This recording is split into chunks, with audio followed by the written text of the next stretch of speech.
Well, folks, in a lot of ways, it all comes down to this. And we'll get to this in just a moment. But first, welcome into another edition of Bold and Braves. I'm Chris Vanell, your host, and I'm here every single Wednesday on Atlanta Sports Unlimited covering the Atlanta Braves. Whether they're good, whether they're bad, and we'll have some answers to that here in a minute. I'll be here.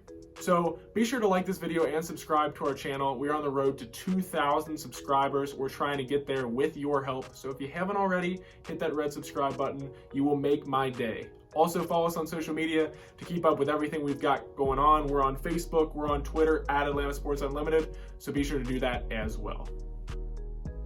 Way back at the beginning of the Major League Baseball season, if you can remember that far back, I made a video talking about just how important the start of the season would be for the Atlanta Braves. They opened the year with like 15 or 16 straight games against NL East opponents, and it was kind of an opportunity to take control of that division early, to set the tone. And the Braves didn't do that. They failed. They kind of got off to an average start. They set an average tempo for the year, and we've seen that fade into the last few months as the season has progressed. They've never been above 500. They're 50-51 as I record this video on Tuesday night. They're inching close to 500, but they've never been above it. Well, now they gotta get a redo. I said that was an important stretch. This is the most important stretch of their season. What they've done the last two series. So the last series against the Philadelphia Phillies, they split 2-2. And now they're in a 5-game set with the New York Mets. They've taken 2 of the first 3, and this is important for a lot of reasons. Mainly, it's just the Braves, even though they've struggled, they're nipping at the heels of those two teams. The Mets are in first, the Phillies are in second, the Braves are right behind them in third place in the division. So, if they win the next 2 games, they'll only be 2 games back in the NL East, which seems incredible based on what we've talked about all year and just the storylines surrounding the Braves. If they split with the Mets over the last 2 games, they stay right at 4 back where they're at right now. And if they lose both, well, then they're 6 back. So what does this all mean? Why is it so important? The MLB trade deadline is coming up on July 31st. That's Saturday. So by then, they need to decide, hey, are we going to make some moves and then they've got to make them? Or are we just kind of going to stick with the cards we have, stick with the players? We've already made 1 or 2 moves to try to fill in for injuries and that sort of thing. Are we just going to stick with that? That's the decision they have to make.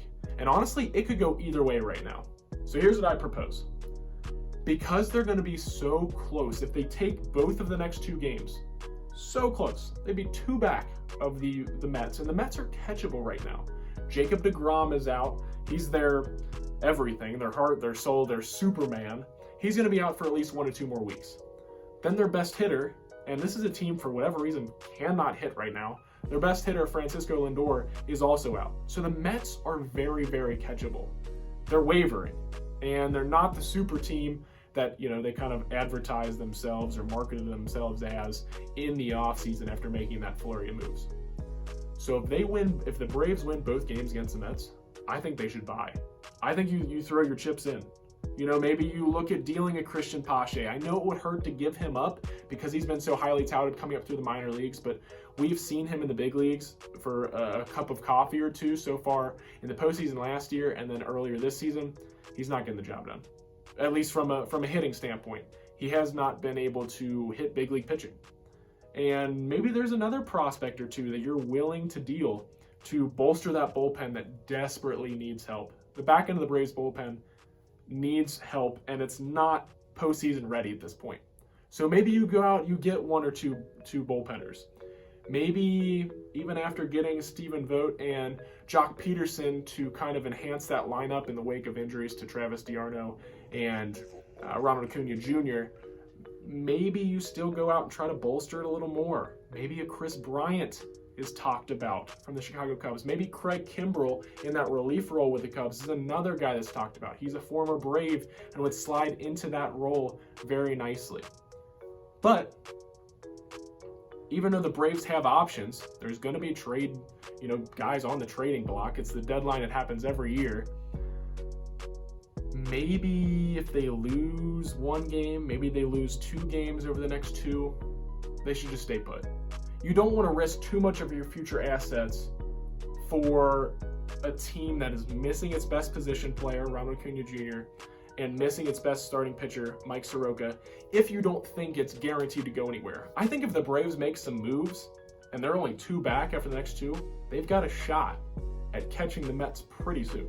They're playing important baseball. It solidifies that they're playing important baseball for at least the next few weeks. If they split and they're still 4 back, well, they're still under 500, they're in the same position they've been in for the last couple of weeks. At that point, maybe DeGrom starts getting healthy, comes back for the Mets. Maybe Bryce Harper and the Phillies catch a little fire. Maybe they overtake the Mets. They're only 3.5 back as we speak. So it's just a weird situation. And then if they're 6 back, if they lose both, it just becomes harder and harder. Not impossible. The season is far from over, even if they lose both. We have 2 months left, but I don't know that I'm willing to risk the farm if they're 6 back. 2 back sounds a lot better than 6 back at this point in the year. So we'll see what the Braves do. They have a chance to make things really interesting over the next week or 2. Actually, just the next day or 2.